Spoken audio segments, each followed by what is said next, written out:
ngayon po is meron naman tayong talong. Ito po ay ating igigisa lang sa toyo. Tara, samahan niyo po ako kung paano ko po lulutuin ang ating talong. Yan, gagayatin po natin ang ating talong.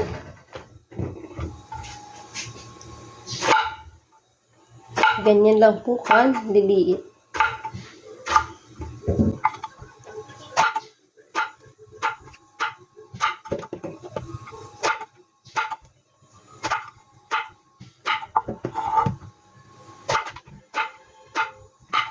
Tapos, hahatiin lang po natin sa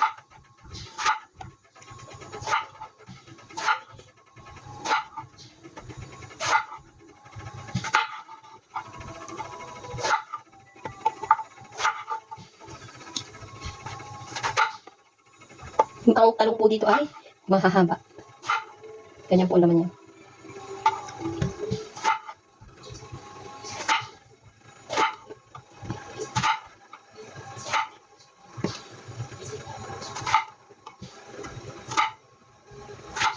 Yan, goods na po ang ating talong. Kailangan po natin ng 2 sili. Ayan. Dito po sa Taiwan is mahilig sila sa maanghang.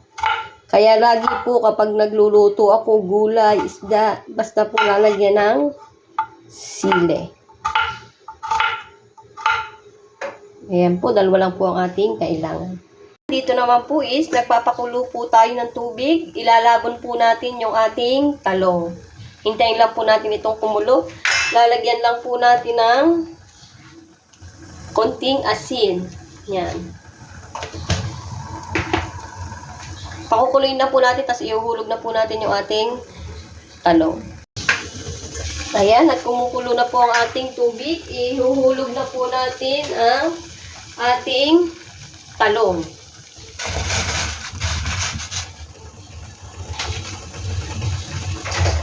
Madali lang pong lutuin itong ulam na ito. Napakasimple lang.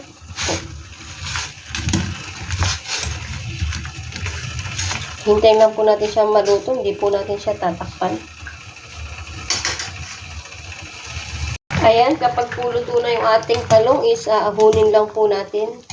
Tapos mamaya po natin igigisa pag medyo malamig na. Ayan, okay na po yan.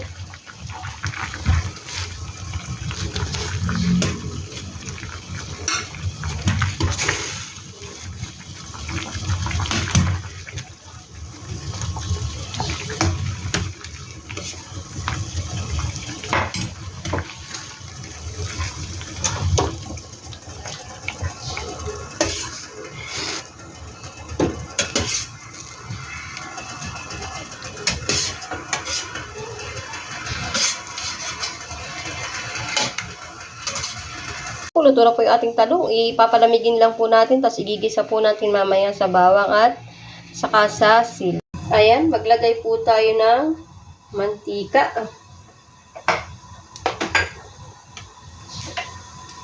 Isunod na po natin ang ating bawang.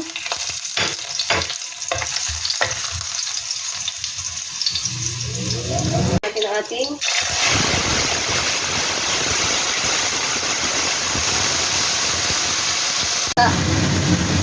maglalagay po tayo ng 1 kutsarang toyo.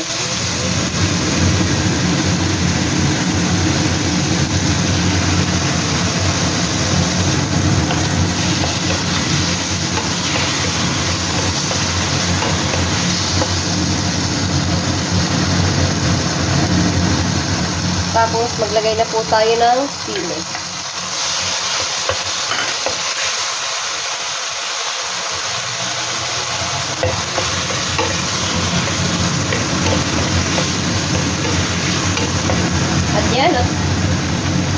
At yan, okay na po ang ating ginisang talong.